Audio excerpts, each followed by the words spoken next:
Top quality और consistent performance के लिए सिर्फ सिल्वर पंप्स। टॉप क्वालिटी और कंसिस्टेंट परफॉर्मेंस के लिए सिर्फ सिल्वर पंप्स, नाम याद रखना। राज्यातील इतर जिल्ह्यांप्रमाणेच जळगाव जिल्ह्याला सुद्धा लवकरच राज्य शासनाकडून एसटी महामंडळाला तब्बल 179 इलेक्ट्रिक बसेस प्राप्त होणार आहेत आणि या बसेस चार्जिंग करण्यासाठीच्या चार्जिंग स्टेशनच्या कामाला जळगाव शहरामध्ये या ठिकाणी उभारणीला वेग आलेला आहे।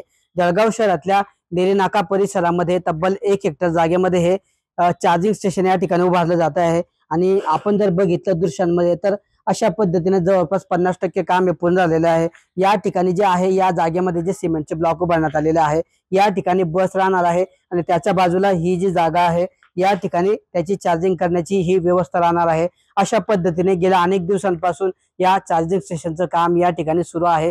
पत्र्याचं शेड असेल किंवा वेगवेगळे बांधकाम असेल किंवा वेगवेगळ्या मशिनरी या ठिकाणी दाखल होण्याचं काम या ठिकाणी सुरू आहे। गेल्या अनेक दिवसांपासून हे काम सुरू आहे।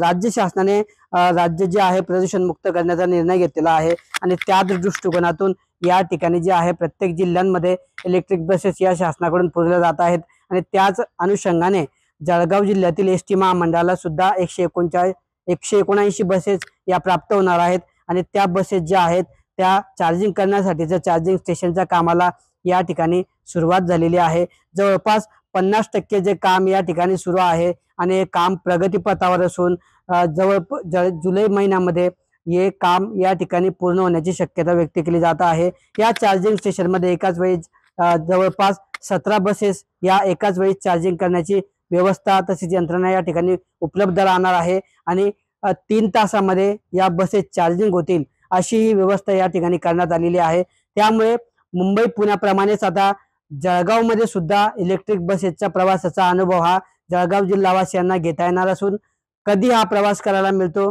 कधी या इलेक्ट्रिक बसेस एकदाच्या जळगाव मध्ये दाखल होतात अशी उत्सुकता जळगाव जिल्हावासियांना लागली आहे।